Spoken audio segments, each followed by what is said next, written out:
Good afternoon, Jamaica. Welcome to Gleaner's Sports Unwrapped, the weekly sports review. I'm Leighton Levy. Today we talk to Jill McIntosh, the Australian coach, former Australian head coach, who is here to help our Sunshine Girls take it to the world in the World Championships this coming summer. We come back with Jill McIntosh after the break.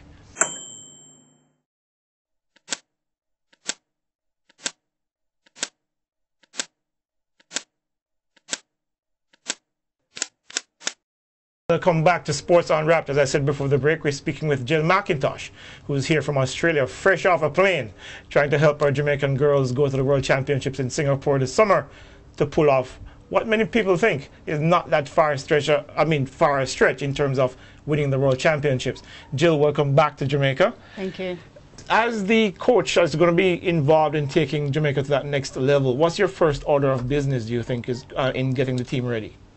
There are 4 coaches working with the team at the moment, and it is discussing with them our pathway forward. We have approximately 4 months, and that's enough time to do and implement all the things that we want to put into this group to make them ready to be really viable world champions, if they want to be. Mm-hmm. As you said, if we want to be, physically we're right there with the rest of the world, but we're falling short in some key areas. What are those areas that you've seen that we can be better in, so that we'll be able to be, the world champions that we want to be?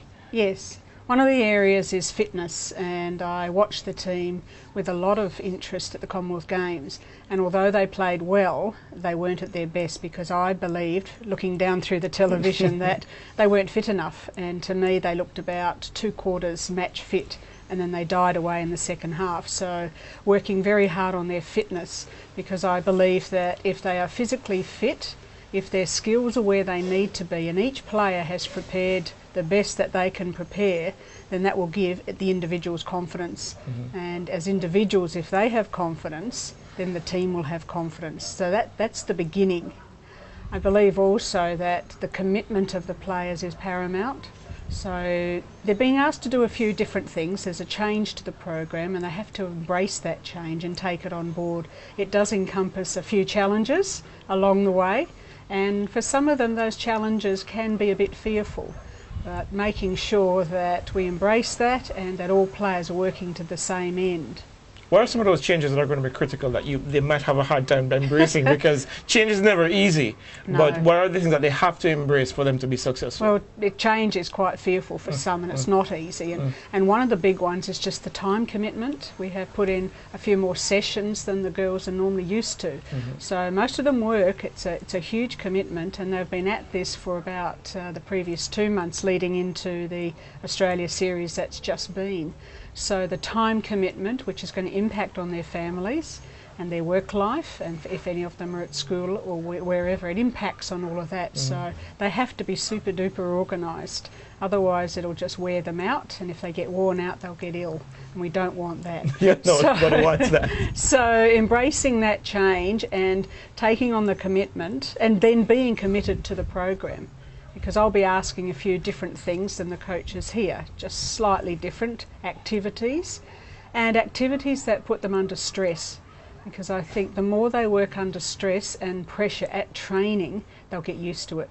It's more simulating match type conditions in training. Yes, trying to. So the more they do that, and if we continue to do that, and they cope with it, and then when they get into a pressured match situation, the stress and the pressures should not be an issue. Stress and working on a pressure situation speaks directly to a psychological mindset. That is one of the areas in which many have identified where the Jamaican girls fall short. What is it that you'll be able to do to take them to that level in terms of the confidence, the psychological edge that they need? I think we'll be sitting down as a group and individually and looking at goals. Because I believe they need goals, and not the long-term goal. There's obviously the long-term goal is to win the World Championships and to be number 1 in the world. That's obvious. But I think along the way you need stepping stones. And it's about taking on the challenge of those stepping stones, meeting it, and every time you meet a challenge or a goal, it's another confidence booster. And it's all about confidence. And if you're confident, if you're best prepared that you possibly can be, then I think psychologically you go in with a mindset that you're going to do well. And if you've handled the stresses and the pressures at training, then it should all come together in the match, one would hope. One would hope. Yeah, but how do you, I mean, you're talking about a bunch of women who are pretty confident when it comes to playing the Caribbean, but when it comes to playing Australia, England, New Zealand, the mindset is a little bit different. I remember you were on my show on radio saying one time that we have to go into a match thinking that we're going to win as opposed to hoping that you're going to win. What's the difference? How do you make that transition from one mindset to the next? Well, I think you saw it in the 3 matches that Jamaica have just played against Australia. To me, when I watched the first match, there was a hope. They were hoping to do well, but they didn't, and they were beaten. I saw a different team psychologically in the second match because they came out a lot more determined. And with that determination, the skills were better, so there was less error rate. And then by the third match, they really, really did a good job, and they were focused. The goal was to win the match, and they came out in the first few minutes, and you could tell they were focused, and nothing was going to distract them at all. And I think that's one of the things in training we also have to do, is put distractions in front of them. So in matches, they're not distracted and the focus is there, because it's so important that if the skills and the fitness and all of that is in place, then the mind has to be in place. So a lot of it takes place in just what you do at training sessions, put them under stress, reduce spaces on them, make it tough, reduce time frames on them, put them under the pressures that they will be facing in the match. England comes here in April. Yes. That's going to be like a benchmark to see how far the team has advanced in this from now until then. What are you hoping to see by the time England gets here in terms of performance on the court and off the court? Well, I think on the court there we're playing 3 tests against England, and I think it's imperative right from test 1 that the Sunshine Girls go out there thinking that they can win. Now, England have just come off series against New Zealand, and they got within 2 goals of New Zealand, so they're right up there as well. And I think it's a very good benchmark. And I think the Sunshine Girls can go in there and they can win the series, but they can't do it in the second or third match. They have to do it in the first. And I said the same thing about the Australia series. They can't just hope to do well in the first. They have to go out thinking that they're going to win in the first, because in the Commonwealth Games, whether they play Australia or whether they play New Zealand or England, they're only going to get 1 chance.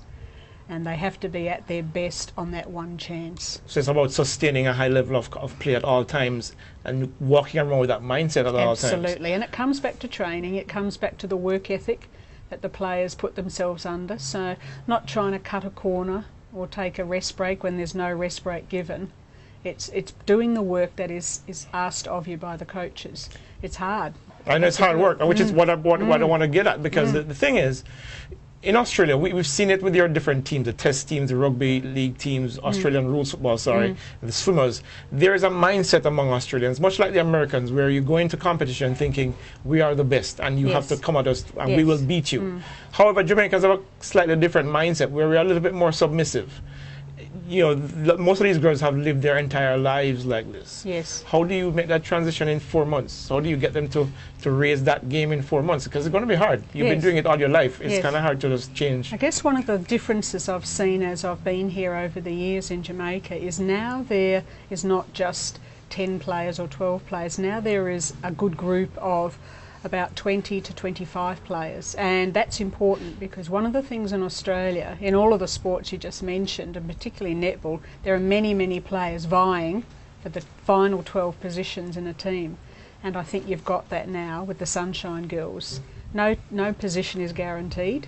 Each person must earn the right to be in that team, and then it comes down to the selectors to pick the right combination. You might be the best player, but you're not the right combination. So they'll be vying for positions, and with that just brings the extra determination at training to bring out the best in each player. And that's what I see in Australia, and that's what I'm hoping to see here, because there's not just 12 that are just going to turn up and be selected. Now you really have to work hard to earn the right to be a Sunshine Girl.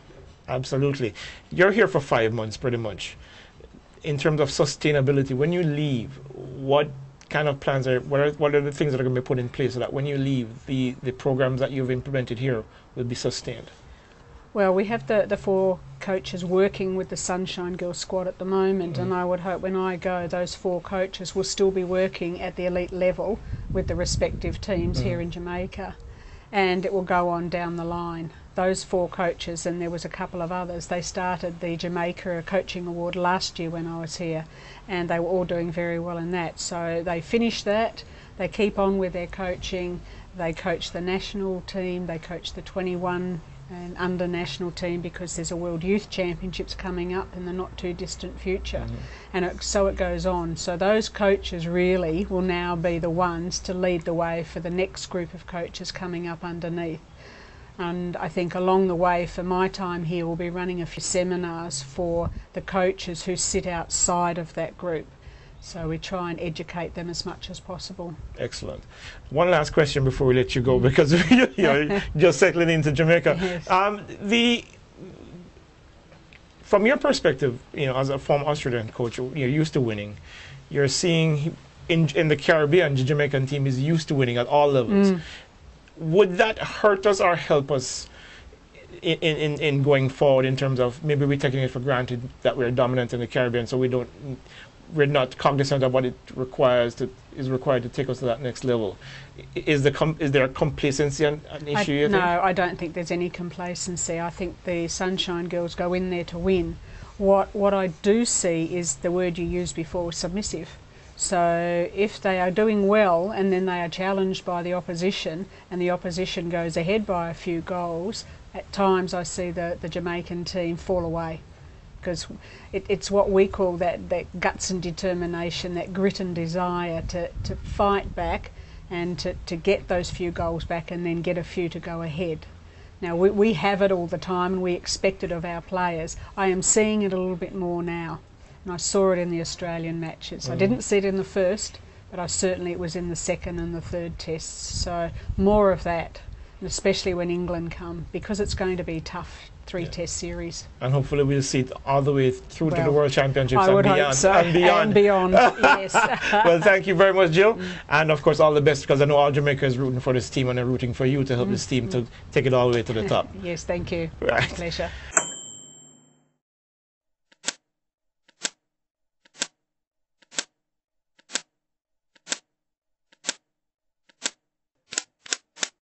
Welcome back. We're wrapping up for this week. Of course, you can catch this show at Jamaica Gleaner online, and click on the Sports Unwrapped logo and you'll catch the show. Of course, you can send us your emails at sportsunwrapped@gleanerjm.com and look at my blogs at gleanerblogs.com. But of course, we couldn't let you go without giving you the sports fact of the week. Jamaica has pretty much been dominant in the Caribbean in netball for many, many, many, many years. Too many years to even count. But the significant thing about the Jamaican team is that despite their ups and downs, they've never been ranked lower than 5th in the world of netball. That's a significant accomplishment.